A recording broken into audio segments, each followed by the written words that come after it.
Magandang araw sa mga kaibigan ko sa kalusugan. Ang pag-uusapan natin ngayon, mga kaibigan, ay medyo napapanahon. Pansin nyo naman, umuulan-ulan, bumabaha yung mga ibang lugar sa atin. Ang pag-uusapan natin ay yung tinatawag natin na leptospirosis. Ito po yung mga sakit na nakukuha dun sa mga kagat ng daga, ihi, or kung nakalunok ka ng tubig na kontaminado ng mga ihi ng daga. Ako nga pala ulit, ang iyong doktor, Dr. Bernal, isa pong medical practitioner na medyo may experience na rin po sa panggagamot ng mga tao na nagka-leptospirosis. Umpisahan natin, kaibigan, pagkatapos nyo po magkaroon ng exposure, ibig sabihin, kayo po ay nalusog, o di kaya kayo po ay nabaha, or kung kayo po ay nakatira sa mga bahaing lugar.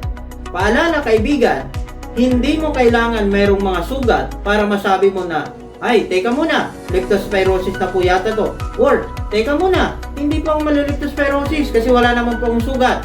Hindi po kailangan mayroong kang mga ganyan, kaibigan. Kasi, pwede po kahit makainom ka ng tubig na kontaminado ng leptospirosis, kontaminado ng ihi ng daga. Sino ang mga halimbawa dyan? Yung mga anak po natin, yung mga kabataan po na nagsiswimming sa baha. Pwede po silang makalunok ng mga tubig na kontaminado ng leptospirosis, So, anong babantayan natin mga simptomas?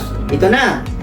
Mula nung ikaw ay ma-expose or yung mga anak nyo, kaibigan, na-expose, at nagkaroon ng biglaang lagnat, mataas na lagnat, sa loob ng 2 araw, dagdagan pa ng mga sumusunod na sintomas, Una, masakit ang ulo, nagkakaroon ng mga nararamdaman kagaya ng trangkaso, masakit ang kalamnan, kasukasuan, masakit ang likod, at masakit yung muscle sa likod ng binte, At yung iba po, nagkakaroon ng medyo mamula-mula, manilaw-nilaw na mata.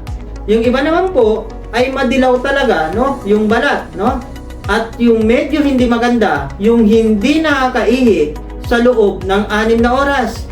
Kailangan nyo na pong magpatingin, kaibigan, sa pinakamalapit na local health center para magabayan po kayo ng mga doktor nyo. Pero disclaimer, kaibigan, hindi porket mayroon ka ng mga simptomas na ganito, leptospirosis na agad.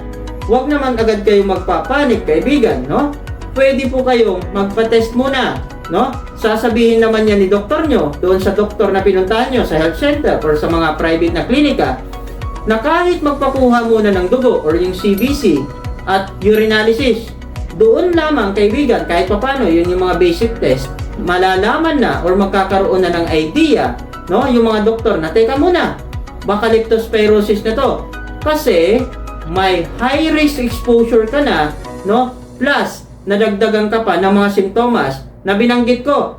Disclaimer ulit, kaibigan, hindi mo kailangan na mayroong lahat ng mga simptomas na binanggit ko. Ang importante diyan, 2 araw na biglaang lagnat plus 2 simptomas, na mayroon doon sa mga sinabi ko, Ulitin ko, kaibigan, lagnat sa loob ng 2 araw plus 2 doon sa mga simptomas na nabanggit ko.